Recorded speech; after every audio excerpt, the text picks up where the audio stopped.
Avant d'arriver au centre d'accueil, j'étais une jeune assez angoissée, j'étais renfermée parce que ma famille et moi, on vivait vraiment une situation difficile. Mes parents ont quitté le pays pour venir ici en France pour chercher à s'en sortir.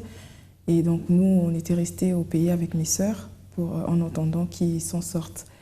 Les années ont passé, nous aussi on a pu arriver ici en France, mais en arrivant ici, ça n'a pas changé non plus. J'ai dû être hébergée chez des cousins parce que mes parents, ils n'avaient pas la condition d'avoir des logements ou un appartement. Parce qu'eux aussi, ils n'avaient pas de papier, ils n'avaient pas de travail, ils étaient vraiment hébergés par mon oncle. Et voilà, ils étaient dans cette situation avant d'arriver au centre d'accueil. Je suis arrivée avec une vie d'apparence parce que j'essaie de cacher cette situation qui me complexait beaucoup. J'avais vraiment un mauvais sentiment contre surtout mon père parce que je me disais il n'a rien fait pour que la situation elle change. Si on souffre, c'est à cause de lui parce qu'il ne fait rien. J'avais cette rancune en fait dans mon cœur, j'avais cette tristesse, mon visage il était triste. Mais j'essaie de cacher avec les amis ou à l'école, j'essaie de cacher cette situation. On a été invité au centre d'accueil par une tante et depuis que je suis arrivée jusqu'à aujourd'hui, beaucoup de portes se sont ouvertes à travers la manifestation de la foi, les propos, à travers tout ce qu'on fait. On a eu vraiment un grand résultat. Déjà par rapport à mes études, j'ai pu finir mes études, j'ai trouvé un bon travail. Il y a quelques temps, j'ai fait un vœu avec Dieu. Je cherchais un bon travail parce que j'avais fini mes études, mais je ne trouvais pas de travail que je voulais. Donc j'ai fait un vœu avec Dieu, j'ai postulé dans une grande entreprise. Je n'avais même pas l'espoir d'être rappelée. Mais quelques temps après, j'ai été rappelée pour passer un entretien. Ça a été dur parce que j'ai dû passer 3 entretiens. Ils ne voulaient rien savoir. Et à la suite de ça, j'ai fait un vœu avec Dieu. J'ai dit, mon Dieu, c'est ici que je veux travailler. Même s'ils disent que je n'ai pas la capacité, que je n'ai pas l'expérience, c'est ici que je veux travailler. Donc j'ai fait un vœu, j'ai fait un propos personnel avec Dieu. J'ai dit, si tu m'ouvres les portes, la première dîme que je veux donner de ce travail sera non 10, mais 50% de ce que je veux recevoir. Et Dieu a ouvert les portes d'une manière qu'ils m'ont rappelé, ils m'ont dit oui, on a besoin de vous, vous venez quand, vous voulez commencer quand. J'étais même étonnée, je disais oui, mais ils m'ont dit non, en fait la personne qu'on voulait prendre, on ne la prend plus, vous voulez commencer quand le travail, donc c'est pour ça que je suis là. Donc c'est là que je travaille aujourd'hui dans une grande entreprise. On avait aussi un blocage justement par rapport au logement. Ça fait plusieurs années vraiment ma famille et moi on vit dans l'humiliation par rapport à ça. Ma famille et moi, on a connu l'expulsion. Un jour, la police elle a sonné, sortez de la maison. On ne savait plus où aller. Donc, on a dû aller une fois encore chez la famille. C'était vraiment l'humiliation parce qu'ils savaient qu'on avait la foi, qu'on priait, qu'on allait à l'église. Mais ils nous voyaient dans la situation comme ça. C'était vraiment humiliant.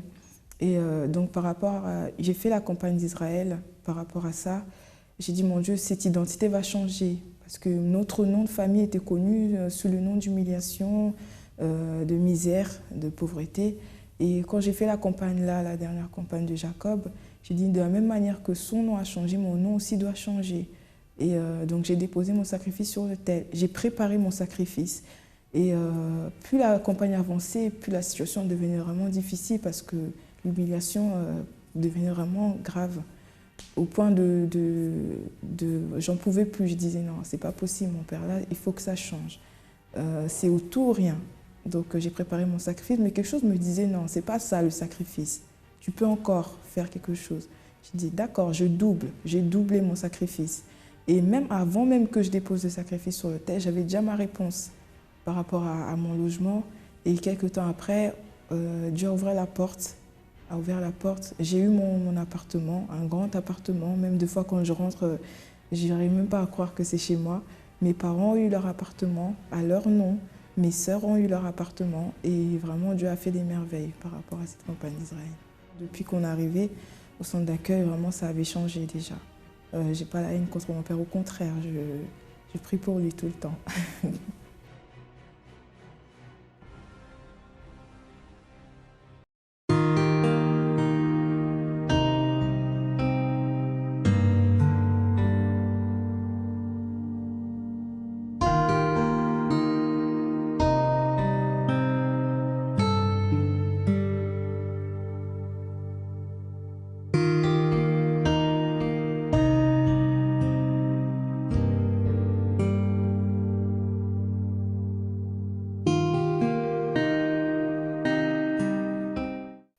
Soyez bienvenus à cette émission. Vous avez eu déjà la sensation qu'il y a devant vous comme une barrière ou une porte invisible qui vous empêche d'avancer? Avez-vous déjà eu cette sensation? C'est comme si vous savez que vous pouvez avancer un peu, mais par là, au-delà, vous n'êtes pas capable. Ça s'appelle, ça a un nom. Spirituellement, nous appelons ça de blocage. Et blocage, c'est un esprit, c'est une force du mal qui empêche que la personne puisse réussir. Et beaucoup de personnes, peut-être vous êtes devant une situation comme ça, quand vous faites quelque chose pour avoir un meilleur emploi, un meilleur travail, vous avez un objectif, quelque chose que vous devez faire, que c'est bon pour vous, pour votre famille, il y a comme une barrière qui vous empêche, un blocage qui vous empêche d'avancer. C'est vrai, ça, il y a une seule solution, parce que c'est un problème spirituel. Et la seule solution, c'est pratiquer la foi. Au centre d'accueil, beaucoup de personnes arrivent comme ça. Tout est bloqué. Le blocage dans la santé, blocage dans la famille, blocage dans le travail, dans la vie financière. C'est comme ça. La personne, elle ne peut avancer. C'est comme si une chaîne, ou soit une barrière invisible, était devant elle, ou comme si une chaîne invisible l'emprisonnait. Et au centre d'accueil, beaucoup de personnes ont trouvé la solution. Nous avons écouté l'histoire d'Irenette. Écoutez.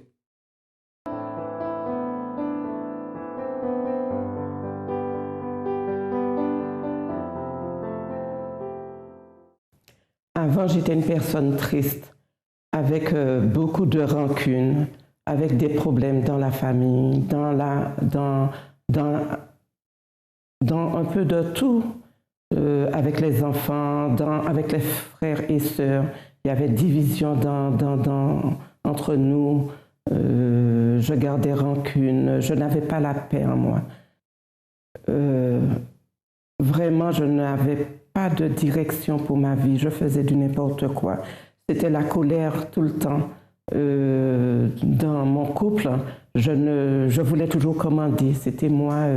Un rien me faisait vraiment avoir des disputes, avoir tout le temps des problèmes. Donc, les enfants ne comprenaient pas non plus. Comment se fait-il qu'avec les parents, il y a toujours... Ça n'allait pas. Donc, ma vie financière, toute ma vie était par terre. Ma vie financière, je n'avais pas de direction pour ma vie financière. Je ne peux pas dire que je n'avais pas d'argent, mais je n'avais pas de direction. Donc, quand j'avais de l'argent, ben, c'était pour acheter du n'importe quoi, pour dépenser, et finalement, je gagnais, mais je dépensais plus que je gagnais. Donc, il y avait toujours des problèmes d'argent, des problèmes où je n'arrivais pas à gérer. La vie avec les enfants, c'était... je criais tout le temps. Je voulais toujours m'imposer à mes enfants. Donc, c'était comme un mur, parce que je voulais toujours m'imposer, dire tu dois faire, et les enfants n'acceptent pas. Quand même à un certain âge, ils étaient plus des enfants, donc le dialogue commençait à ne plus être. Donc c'était une vie par terre, toujours angoissée, toujours triste. Donc j'avais pas la paix, donc c'était une vie par terre. C'était vraiment une vie où je me mettais dans un coin et toujours à réfléchir, à ne pas dormir, à réfléchir sur des choses qui n'ont pas lieu d'être. Les problèmes de mes enfants, c'était mes problèmes, ça retombait sur moi. Donc, j'avais pas la direction non plus avec mes enfants.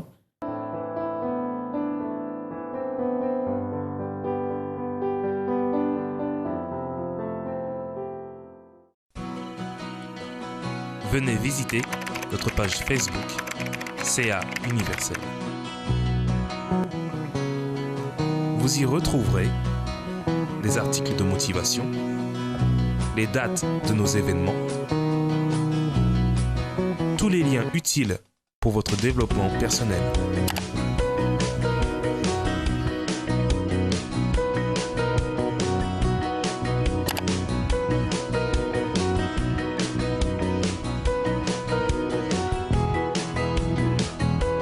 Centre d'accueil, parce que nous croyons en vous comme personne. Cette campagne d'Israël, on est monté sur l'autel d'abord pour glorifier le nom de Dieu. On s'est mariés. Et dès qu'on s'est mariés, les portes étaient ouvertes. Un boom. Oh, je ne peux même pas dire, c'est lui qui va tout vous dire. Depuis janvier, on a monté une société, une sorte de construction immobilière. De janvier à la date d'aujourd'hui, il fallait que cet agent soit agréé, conventionné par l'État. Il y a eu 40 dossiers en Île-de-France, 40 dossiers des grosses sociétés qui ont plus de 10 ans dans le bâtiment, qui ont l'expérience. Et donc, sur les 40 dossiers en Île-de-France, il y a eu 5 qui ont été retenus, dont le nôtre, une société qu'on a créée en janvier seulement. Et après, je suis venu voir le pasteur. On a eu l'agrément le 30 juillet. Je suis venu en parler au pasteur. Et la semaine dernière, vous savez, avant de monter cette société, il y a des appels, l'État fait des appels d'offres vous savez, dans le site de l'État. Alors, j'avais vu une appel d'offres pour l'objectif, c'était rénover les travaux de rénovation des logements de fonction du département 92 et 93 pour les fonctionnaires. Alors, je m'étais dit, tiens, en attendant l'agrément de la société qu'on a mise en place, je vais m'entraîner, je vais postuler. Ça m'a pris 2 semaines. J'ai fait ça. Le dernier jour qu'il fallait déposer le dossier, il y a une partie par Internet que j'ai envoyée. La deuxième partie, il fallait déposer une partie au Conseil général du 92 et une autre partie au Conseil général du 93. Donc, j'ai couru le dernier jour. J'ai été à Nanterre, 92, et puis à Bobigny pour le 93. Je me suis dit, bon, au moins c'est fait. Excusez-moi, j'ai dit, bon, c'est pas grave, je me suis entraîné. Et donc, une semaine après, l'ingénieur qui s'occupe des dossiers m'a appelé pour me dire, on ne peut pas instruire votre dossier parce que vous n'avez pas rempli une fiche technique qui vaut à peu près 20 pages. Je vous dis, c'est des dossiers. Alors, je lui ai dit, en plaisantant, je lui ai dit, écoutez, madame, c'est pas grave. Au moins, on se sera entraîné cette année, et puis l'année prochaine, il y aura d'autres appels d'offres, je reviendrai. Et voilà, j'ai oublié le dossier complètement. Alors, vendredi dernier, il me téléphone, j'ai toujours, je précise, moi d'habitude, je n'ai pas les documents le lundi, j'ai toujours mon portable, que je bénis. Alors, le portable il sonne, et la secrétaire du conseil général me dit, voilà, le directeur qui est chargé des appels d'offres en construction, veut vous rencontrer parce qu'il est intéressé par votre dossier. Il va vous rencontrer avec la directrice de l'urbanisme, plus justement la dame, l'ingénieur qui vous a déjà reçu au téléphone et qui vous a dit que le dossier est incomplet, il ne peut pas l'instruire, il ne peut même pas l'enregistrer. Honnêtement, je vous assure, le dossier il est incomplet. Je me suis entraîné simplement en attendant l'année prochaine. Et je vous assure qu'il n'est pas bon le dossier que j'ai fait. Et maintenant, quand ils m'ont appelé, je me suis au téléphone. Ils veulent vous rencontrer. On vous propose mercredi 11 septembre. Alors, j'ai fini avec elle au téléphone et puis, à genoux, au travail, je me suis mis à genoux. J'ai clamé. Alors, les gens me regardaient. Ils savent maintenant. Dès que je mets à genoux, ils savent. J'ai prié. Aussitôt après, je l'ai appelé. Je lui ai dit, mais il est trop fort. J'ai dit, notre Seigneur est trop fort. Donc là, finalement, ils me répondent, vous avez tous les titres là. Alors, rien que le fait d'être conventionné par l'État, agréé par l'État, par contre, il me demande, à partir de septembre, d'embaucher 20 personnes en Île-de-France dans les différents corps d'État du bâtiment. 20 contrats. Et pour cela, il nous donne 15 000 € pour toutes les formalités d'embauche et 250 000 € pour l'investissement. Le centre d'accueil est tout pour nous. On a été délivrés, et bénis, On est monté sur l'autel pour glorifier Dieu et Dieu a répondu. Et cette campagne d'Israël, j'ai déposé, j'ai dit, il est temps que toute bouche confesse ta gloire.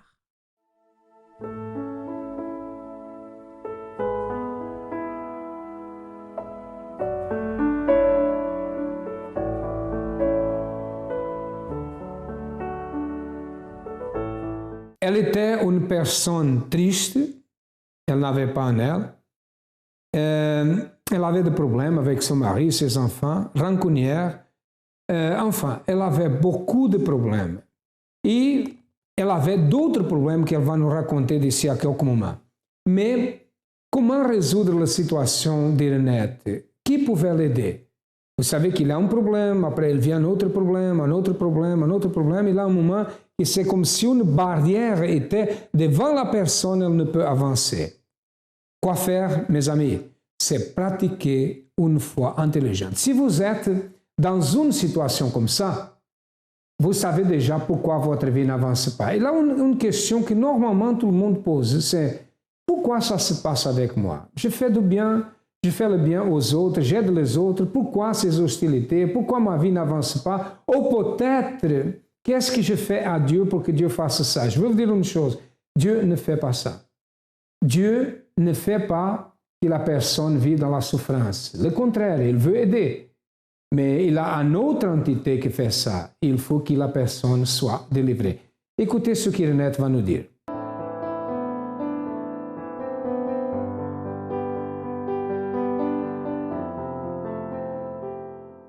C'est ma fille qui m'a donné le semeur. Donc, mais j'avais déjà reçu le semeur une première fois, j'avais mis de côté, ça ne m'avait pas interpellée. Et quand ma fille me l'a donné, je me suis dit, mais avec tous ces problèmes, il n'y avait qu'une issue, c'était aller dans cette direction. Donc, je suis venue à l'église, j'ai commencé à faire les chaînes de prière et à utiliser ma foi. À faire j'allais tout le temps, tout ce que le pasteur disait de faire, je le faisais. Puis j'ai participé aux campagnes d'Israël, donc j'ai déjà participé plusieurs fois. Mais là, j'ai fait une campagne, pas pour la vie financière. Mais le but de la campagne d'Israël, c'est de changer ma vie et de me porter une réponse. Donc j'ai sacrifié. Mais là, j'ai sacrifié pas pour ma vie, pas pour ma vie économique, mais je remercie ce que Dieu a fait dans ma vie, parce que j'ai reçu une réponse pour ma vie financière. J'en ai déjà reçu, j'ai reçu des réponses pour mes enfants, j'ai reçu des réponses pour d'autres vies financières, mais là, j'ai reçu une vie financière, une réponse pour ma vie financière, où depuis 7 ans, j'avais fait une demande pour une aide à l'amélioration de l'habitat, pour la réhabilitation de vieux logements que je ne peux pas réparer. Donc j'ai fait cette demande depuis 2006 et j'allais tout le temps, je ne recevais pas de réponse. Donc finalement, je suis allée récupérer mon dossier. J'ai compris qu'à travers la campagne d'Israël que Dieu pouvait donner des réponses, Dieu pouvait agir. Donc j'ai fait la campagne d'Israël pour ma vie spirituelle, parce que je ne veux plus être et avoir tous les problèmes que je rencontre dans ma vie.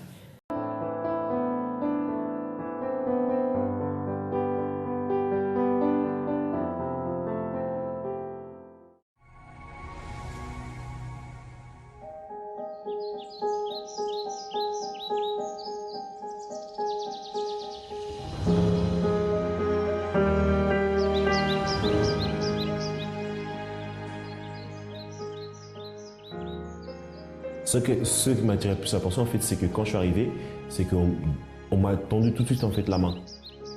J'ai été vraiment frappée par la discipline et l'organisation.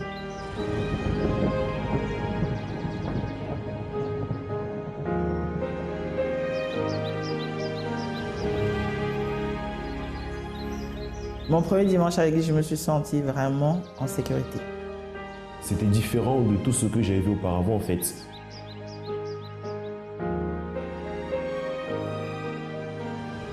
Au centre d'accueil, j'ai appris à me prendre en charge, être indépendante et autonome. J'ai appris que je pouvais m'en sortir. Ici, on trouve motivation pour que nous puissions aller de l'avant.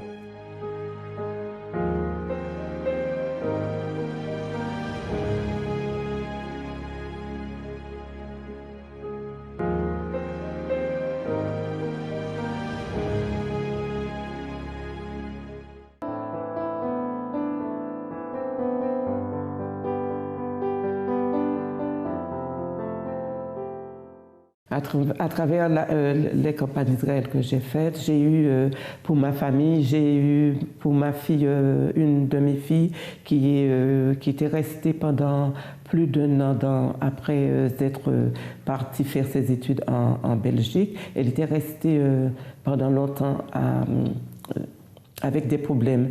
Donc j'ai eu cette délivrance pour ma fille qui a repris ses études. Donc, à travers les campagnes, j'ai eu, à travers ma retraite qu'on avait mal calculée, on avait pris en compte mes 2 enfants au lieu de 3. Donc, j'ai eu cette réponse qu'ils ont recalculé ma retraite, donc tous les mois, ça me fait un plus et quand même j'ai touché aussi tout le reliquat de 5 ans qu'ils avaient, qu'ils ne me donnaient pas. J'ai la paix, je me sens bien. Avec ma famille, ça va mieux. Avec mes enfants, ça va mieux. Avec mon mari, ça va mieux. Il m'a même dit qu'il a décidé de venir à l'église. À travers la campagne d'Israël, j'ai eu une réponse que j'attendais depuis longtemps. J'avais fait une demande depuis 7 ans que j'avais fait une demande de réhabilitation pour réparer une maison que je ne peux pas réparer. Et je n'avais pas cette réponse. J'appelais, j'allais tout le temps et je n'avais pas cette réponse. Donc j'avais récupéré mon dossier. Mais finalement, j'ai compris qu'avec Dieu, on peut tout. Donc, en 2012, je suis retournée pour redéposer, reformuler ma demande. Et là, j'ai reçu la réponse qu'ils vont m'aider de plus de la moitié de cette somme. Donc, je dis merci Seigneur, merci pour tout ce que tu as fait pour moi. Le centre d'accueil, c'est le chemin de la vérité, c'est le chemin qu'on doit prendre pour connaître Dieu. Parce qu'avant, j'étais à l'église. Je ne connaissais pas Dieu, je faisais du n'importe quoi, tout était permis. Mais maintenant, je suis au centre d'accueil. Je sais que Dieu existe et qu'on a la bénédiction quand on fait la volonté de Dieu.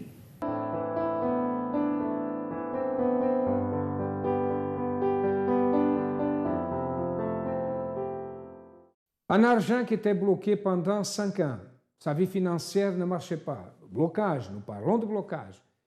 Non seulement les problèmes familiales, les autres problèmes dans sa maison, mais il avait aussi un argent bloqué pendant 5 ans et qui était nécessaire pour elle. Ça l'appartenait. Et quand elle a commencé à participer aux chaînes de prière, quand elle a participé le lundi aussi, elle a participé de campagnes de foi au centre d'accueil, la situation a changé dans tous les aspects. Tous les aspects. Aujourd'hui, elle est une nouvelle personne, elle est prospère. Cet argent a été débloqué parce qu'elle a pratiqué la foi. Et vous, mes amis, quel est le problème que vous avez? Quelle est l'urgence que vous avez? Quelle est l'émergence pour votre vie? Quel est le pire problème que vous avez? Quelle est la situation? Nous sommes ici pour vous dire que tout est possible à celui qui croit.